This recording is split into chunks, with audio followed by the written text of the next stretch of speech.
प्यारे नबी मोहम्मद सल्लल्लाहु अलैहि वसल्लम के बचपन के दिन थे। मक्का की तपती धूप और हवा में उड़ती धूल गलियों को भर रही थी। भूख से निढाल कदमों के साथ आप सल्लल्लाहु अलैहि वसल्लम चल रहे थे कि दूर अब्बू जहल का खजूरों का बाग नजर आया। अब्बू जहल एक यहूदी आदमी के साथ मिलकर खजूरों को एक बोरी में भर रहा था। नबी मोहम्मद सल्लल्लाहु अलैहि वसल्लम बहुत भूखे थे, इसलिए 2 खजूरों की उम्मीद लिए धीरे धीरे बाग की तरफ बढ़ने लगे। जब वहां पहुंचे तो अदब से सलाम किया, अस्सलाम वालेकुम चाचा जान, और नरमी से कहा, मुझे बहुत भूख लगी है, क्या आप मुझे 2 खजूरें दे सकते हैं? अब्बू जहल ने घृणा भरी नजरों से देखा और बोला, मैं तुझे खजूर दे सकता हूं, लेकिन एक शर्त है, वो जो यहूदी खड़ा है उसकी बोरी तू अपने सर पर रखकर मेरे घर तक पहुंचा दे, तब खजूर मिलेगी। बिना देर किए नबी सल्लल्लाहु अलैहि वसल्लम उस यहूदी के पास गए। यहूदी हैरानी से बोला, ए मोहम्मद, तुम यहां क्यों आए हो? नबी सल्लल्लाहु अलैहि वसल्लम ने फरमाया, मैं यह बोरी अपने सर पर रखकर ले जाना चाहता हूं। वो चौंक गया, इतनी छोटी उम्र में क्या तुम यह बोरी उठा सकोगे? नबी सल्लल्लाहु अलैहि वसल्लम ने मुस्कुराकर फरमाया, हाँ, यकीनन उठा सकूंगा।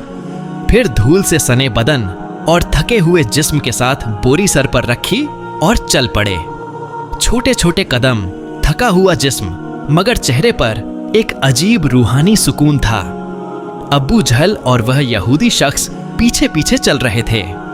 कुछ देर बाद बोरी अब्बू जहल के घर के सामने रख दी गई। यहूदी ने वह बोरी अंदर रख दी।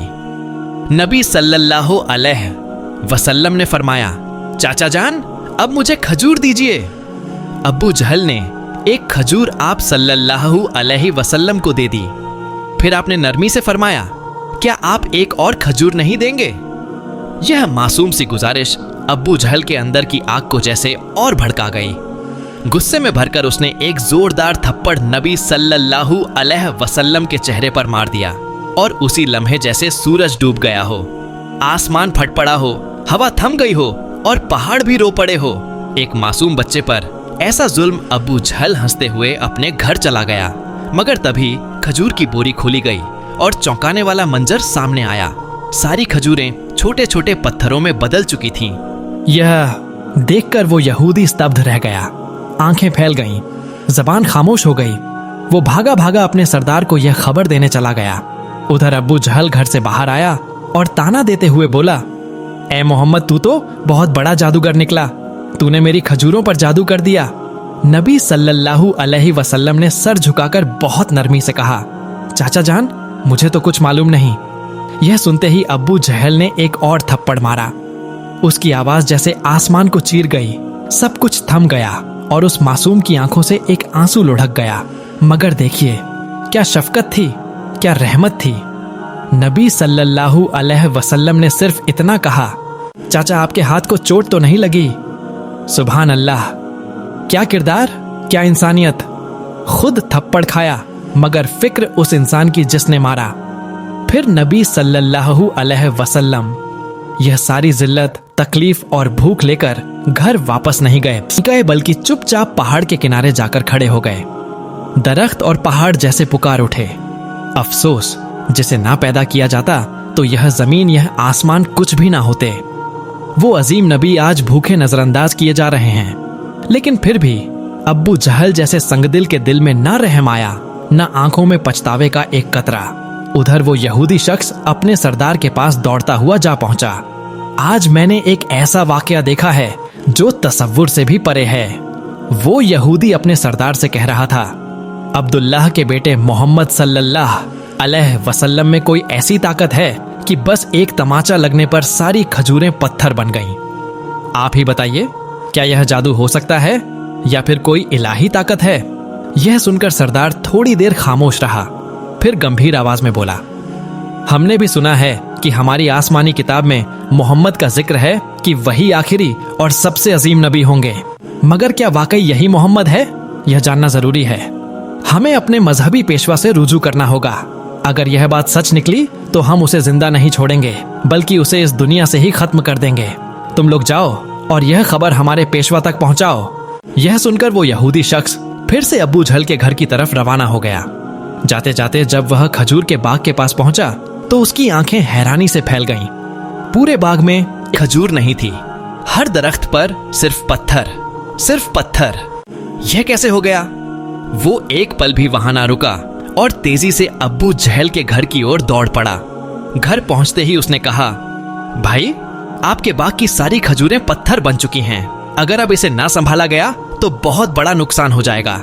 इसका एक ही हल है, मोहम्मद सल्लल्लाहु अलैहि वसल्लम से माफी मांगो। मगर अब्बू जहल माफी मांगने वालों में से नहीं था। वो जालिम था, चालाक था।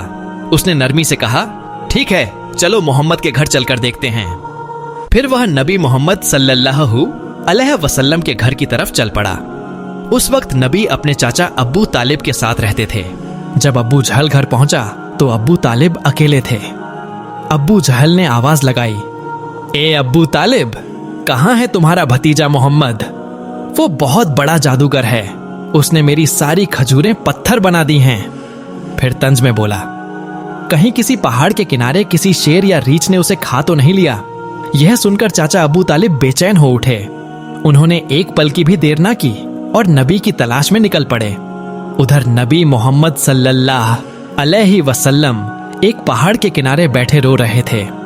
अगर मेरे वालिद जिंदा होते तो शायद कोई मेरे साथ ऐसा सुलूक ना करता। मैं बहुत तन्हा हूं, बहुत अकेला। उनकी यह तन्हाई देखकर जंगल के शेर, रीछ, हिरण सब वहां आ गए और जैसे उनके दर्द को महसूस करके सब रोने लगे। शेर की आंखें भी भीग गईं। वो कहने लगे, या रसूल अल्लाह रहमतुल आलमीन, यह तमाचा जैसे हमें लगा है, आप अब न रोइए। यह आंसू हम बर्दाश्त नहीं कर पा रहे। कुछ ही लम्हों में चाचा अब्बू तालिब वहां पहुंच गए। उन्होंने जब यह मंजर देखा तो कुछ कह ना सके, बस स्तब्ध रह गए। नजारा इतना अजीब और दिल को छू लेने वाला था। फिर उन्होंने नबी को सीने से लगाया और पूछा, किसने तुम्हें तकलीफ दी मेरे लाल? जब तक मैं जिंदा हूं कोई तुम्हें छू भी नहीं सकता। उसके बाद चाचा अब्बू तालिब नबी को लेकर घर लौट आए, लेकिन उसी रात अब्बू तालिब खुद अब्बू झल के घर पहुंचे। उन्होंने गुस्से से नहीं बल्कि सच्चाई से कहा, तुम उसे जादूगर कहते हो, जबकि उसने तुमसे कुछ मांगा भी नहीं, तुम्हारी खजूरें भी नहीं ली, तुम्हारे खिलाफ कुछ कहा भी नहीं। उसकी आंखों से जो आंसू गिरे हैं वह एक दिन पहाड़ों को भी पिघला देंगे। यह कहकर अब्बू तालिब वहां से चले गए। अब्बू झल खामोश रह गया, क्योंकि वह कुछ महसूस जरूर कर रहा था मगर तस्लीम नहीं करना चाहता था। असल में वह एक जालिम और घमंडी इंसान था। उसी रात मक्का के आसमान पर एक अजीब रोशनी फैल गई। सब लोग समझे कोई तारा टूटा है, मगर हकीकत यह थी कि फरिश्ते एक एक करके जमीन पर उतर रहे थे। एक फरिश्ता दूसरे से कह रहा था, इन आंखों से जो आंसू बहा है एक दिन उसी से अजीम किताब नाजिल होगी। यही सबसे अजीम इंसान है और आखिरी नबी भी जो पूरी दुनिया के लिए रहमत बनकर आया है। उधर जब यहूदियों को इस मौजज़ा भरी घटना की खबर मिली तो उनके दिलों में आग लग गई। उन्होंने नबी मोहम्मद सल्लल्लाहु अलैहि वसल्लम को कत्ल करने की साजिशें शुरू कर दी, क्योंकि वह चाहते थे कि आखिरी नबी उनके कबीले में पैदा हो, मगर ऐसा नहीं हुआ। उनमें से एक यहूदी शख्स अपने मजहबी पेशवा के पास गया और सारी कहानी तफसील से बताई। पेशवा ने थोड़ी देर आंखें बंद की, फिर धीमे स्वर में बोला, मैं उसे पहचान गया हूं। यही वह नबी हैं जिनका जिक्र हमारी किताबों में है। उनकी दो निशानियां हैं, एक उनके कंधे पर मेहर नबूवत और दूसरी उनकी निगाहों में बसी रहमत। किसी ने पूछा, तो क्या आप ईमान लाएंगे? वो खामोश हो गया, फिर बस इतना कहा, हम नहीं चाहते थे कि वह हमारे कबीले में आए, इसीलिए हम सच्चाई का इनकार करेंगे। उधर हर साल चाचा अब्बू तालिब तिजारत के लिए शाम जाया करते थे। उस दिन भी अब्बू तालिब शाम के सफर की तैयारी में लगे थे। तभी नबी मोहम्मद सल्लल्लाहु अलैहि वसल्लम आकर बोले, चाचा जान, क्या मैं भी आपके साथ शाम चल सकता हूं? अब्बू तालिब उन्हें मना नहीं कर सके। अगले ही दिन वह दोनों एक तिजारती काफिले के साथ रवाना हो गए। कुछ दिन सफर करने के बाद काफिला बुसरा नाम की जगह पहुंचा। वहीं पास में एक गिरजाघर था जहां एक ईसाई आलिम पेशवा रहता था। वो उस दौर का सबसे बड़ा और अजीम पादरी माना जाता था। जब काफिला वहां से गुजरा तो उस ईसाई आलिम ने एक नौजवान को देखा। वो हैरान रह गया। उस लड़के के सर पर एक बादल का टुकड़ा साया किए चल रहा था। जहां वह चलता बादल भी साथ चलता। उसे यकीन हो गया कि इस काफिले में ही आखिरी जमाने का नबी मौजूद है। फौरन उसने अपनी किताबें निकाली, पढ़ा, देखा और पक्की तस्दीक कर ली। उसने जल्दी से अपने एक आदमी से कहा, जाओ इस काफिले के सारे लोगों को यहां बुलाओ, उन्हें दावत पर बुलाओ। वो आदमी गया और काफिले वालों से बोला, भाइयों, हमारे पेशवा ने आप सबको खाने पर बुलाया है, कृपया स्वीकार करें। सब लोग उस गिरजाघर में पहुंचे। पेशवा ने सबको अच्छी दावत दी। कुछ देर बाद उसने अब्बू तालिब से कहा, एक काफिले के सरदार, लगता है इस बच्चे के माँ बाप अब इस दुनिया में नहीं हैं। अब्बू तालिब ने कहा, जी हां, आप सही समझे, अब इसकी देखभाल मैं कर रहा हूं। पेशवा ने गंभीरता से कहा, याद रखो, तुम्हारा भतीजा अल्लाह लाह का आखिरी नबी है। उसकी पीठ पर महरे नबूवत है, उसकी आंखों में रहमत है। उसे कभी अकेला मत छोड़ना। अगर यहूदियों और नसाराओं को पता चल गया तो वह उसे जान से मारने की कोशिश करेंगे। अब्बू तालिब ने हैरानी से पूछा, आपको यह सब कैसे मालूम हुआ? पेशवा ने जवाब दिया, मैंने हमारी किताबों में इस वाक्य की तफसील पढ़ी है। अब जाओ और मोहम्मद को मेरे पास ले आओ। अब्बू तालिब उन्हें लाने रवाना हुए। तभी पेशवा ने देखा कि एक दूसरा काफिला उस जगह से गुजर रहा है। वो फौरन वहां पहुंचा और पूछा, तुम लोग कौन हो, कहां जा रहे हो और क्यों? उन्होंने जवाब दिया, हम रोम के सिपाही हैं, हमारे बादशाह ने हमें भेजा है। कहा गया है कि आखिरी नबी दुनिया में आ चुके हैं और हमें उन्हें ढूंढकर खत्म करना है। क्या तुम इसके बारे में कुछ जानते हो? ईसाई पादरी मुस्कुराया और बोला, तुम लोग बेकार कोशिश कर रहे हो। अगर अल्लाह ने आखिरी नबी को भेजा है तो वही उनकी हिफाजत भी करेगा। इस दुनिया में किसी में इतनी ताकत नहीं कि वह उन्हें नुकसान पहुंचा सके, इसीलिए तुम लोग वापस रोम चले जाओ। यह सुनकर वह सिपाही चुपचाप लौट गए। दिन ऐसे ही बीत गया।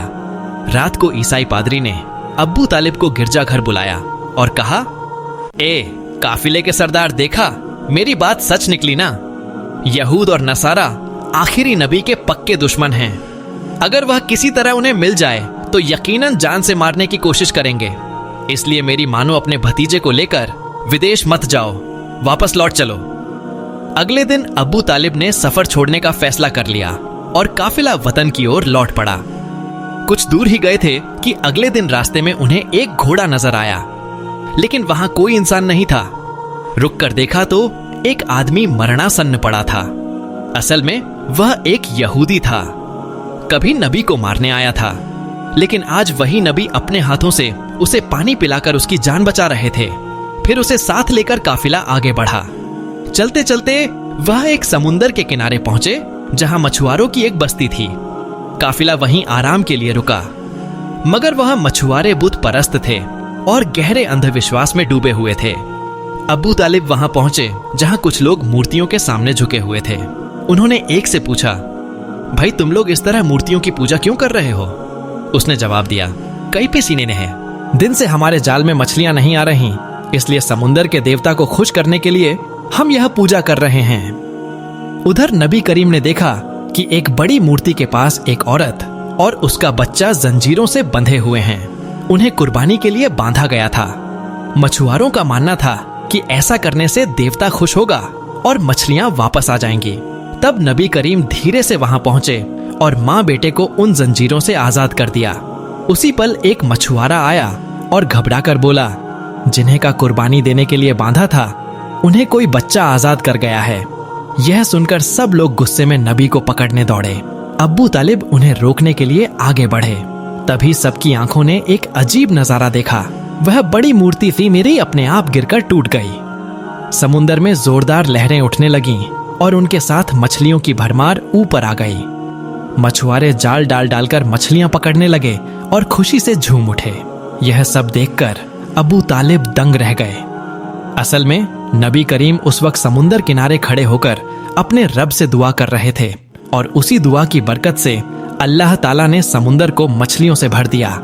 फिर काफिला मक्का की तरफ रवाना हो गया।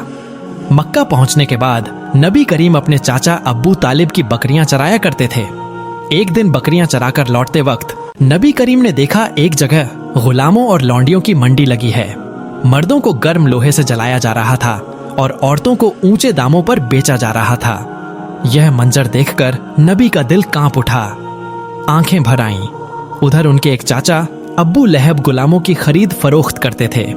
वह एक बेगुनाह लौंडी को बहुत महंगे दामों में बेच रहे थे। तभी उसी लौंडी का शौहर दौड़ता हुआ आया और बोला, हुजूर, आप यह जुल्म मत कीजिए, हमें माफ कर दीजिए। वह बड़ी बेबसी और गिड़गिड़ाहट से रोने लगा, लेकिन अब्बू लहब उसकी एक ना सुन रहे थे। इसी वक्त हमारे रहमत वाले नबी वहां पहुंच गए। आपने अपने चाचा से फरमाया, चाचा, इस औरत को मत बेचिए। अब्बू लहब ने घूरते हुए कहा, मैंने इसे बहुत महंगे दाम में खरीदा है, अगर तुम इसकी कीमत अदा कर दो तो ले जाओ। तब नबी करीम ने बिना कुछ कहे उसकी कीमत अदा कर दी और उसी दिन वह औरत हमारे प्यारे नबी की वजह से आजाद हो गई। सल्लल्लाहु अलैहि वसल्लम वो हस्ती जो रातों को जाग जाग कर उम्मत के लिए दुआएं करते थे।